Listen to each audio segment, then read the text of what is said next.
This is a crash course to the Korean alphabet Hangul, and we're going to learn each letter with a mnemonic. We won't be going over the exact pronunciation of the phonetics or the complicated pronunciation rules for irregular words or compound words. The system I'll be using to introduce you to Hangul is one I made directly for my students, so it might be a little bit different from what you find in other resources. And lastly, when I say a letter is the Korean K, it does not mean that it sounds exactly like a K in English, just like how you can have a K in French and have it sound different from the one in English.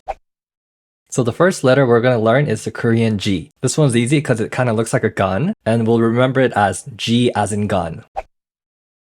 The second letter is going to be the Korean N. I think this one kind of looks like a cartoon nose, so let's say N for nose. The next letter is going to be the Korean D. Let's say it looks like a door, D as in door. The next letter is the Korean R, and let's say it looks like a river, so R for river. The next letter is the Korean M. It looks like this, and let's say it looks like a map, a square map, so M for map. This letter is the Korean B, and it kind of looks like a glass of beer, so B for beer. This letter is the Korean S. It kind of looks like a slide, so let's say S as in slide. This letter actually doesn't have a sound. It's kind of like a placeholder, and it looks like a circle or the number 0, so let's say 0 sounds. This next letter is the Korean J, and it kind of looks like a body that's missing its head. So it's a dumb mnemonic, but let's say if you decapitate someone, you're going to end up in jail. This next letter is the Korean CH. It looks like this, and I think it kind of looks like a table with a check on top of it. So let's say CH for check. This next letter is the Korean K. It kind of looks like a mirrored F. Let's use a stereotype as a mnemonic and say my Korean mother is going to kill me if I get an F on this test. So K for kill if F on the test. This is a Korean T. It kind of looks like the letter E in English. And let's use the movie E.T. to memorize T as in E.T. This next letter is the Korean P, and it kind of looks like the Roman numeral 2, so I usually do P as in part 2. This letter is the Korean H, and it kind of looks like a person's head with a hat on it. So we're going to do H as in hat.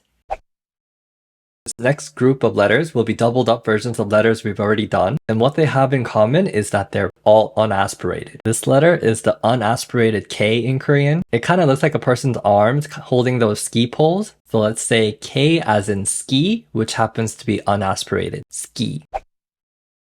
This letter is the unaspirated T in Korean, and it kind of looks like staples. So let's say T as in staples, which is also unaspirated. This letter is the unaspirated P in Korean, and it looks like 2 glasses of beer, which are going to do cheers, and at that point it's going to spill a little bit. And the P in spill is unaspirated, so let's say P as in spill.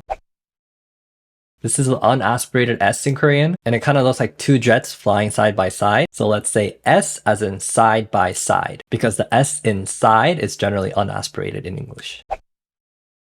This next one is the unaspirated CH in Korean, and it's kind of hardest to teach for me because we don't really get a lot of unaspirated CH sounds in English. The only word I could think of is mischief or mischievous, and the letter looks like 2 people's bodies. For the mnemonic, let's say Bonnie and Clyde got into too much mischief and ended up dead.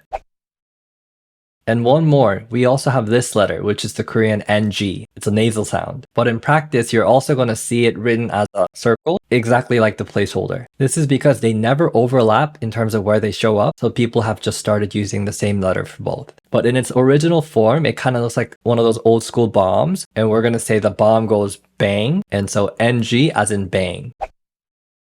So we've just covered all the consonants in the Korean alphabet, and now we're going to do the vowels. The first vowel letter we're going to do is the Korean A. It's a vertical line with a protrusion to the right, and we're going to say A as in right, because the pronunciation symbols for right looks like this. Next, we're going to do the Korean A. It's a vertical line with a protrusion to the left this time, and we're going to imagine a selfish teacher who left his students to die in a classroom in a zombie outbreak or something, and we're going to say A as in left us to die. This next letter is the Korean O, and it's a horizontal line with another short line over it, and we're going to say O as in over. This next one is the Korean U, and it looks like a table. So let's pretend that we dropped some food under the table. So U as in food. This is the Korean letter for It's not really a sound we have in English, and the IPA symbols usually used kind of look like this. And the closest sounds in English are the in words like foot or put, and the letter kind of looks like the floor. So let's say as in your foot on the floor. It might help to remember that in Korea, most people are barefoot in their house. So maybe as in barefoot on the floor. Next, we're going to do two letters together, and they're both going to have two vertical lines with some sort of protrusion either outside or inside. And we're doing them together because they have the same sound, e. Let's ignore the protrusion and let's just focus on the two lines, and let's say it looks like the number 11. So we're going to do e as in 11. If it helps, also think about the fact that you have the letter e, which is often pronounced like e, 3 times in the word 11. Next, we have the Korean E, which looks like a vertical line. Let's say it looks like a tree and say E as in tree. Lastly, know that adding a little line to most of the vowels will add a Y sound to the letter. So if you add a little line to A, you get ya. Little line to O, you get ya. And same with yo, you, and ye. And now let's quickly go over what the characters that these letters make up look like in practice. So Hangul works in syllable blocks, meaning that one character takes up a syllable. The character is always going to start with an initial sound. It's either going to be a consonant or a placeholder. And from there, we can either go right or down and get a vowel or two vowels, usually to make a W kind of sound. And lastly, and optionally, you can have another consonant at the end of a character at the bottom. So if you have a and add an m at the bottom, you get am. Using mnemonics like this is a really fast way to get comfortable with recognizing the letters. And if you like doing flashcards, you can put the letter and the mnemonic on the front and the sound on the back. I hope that was useful.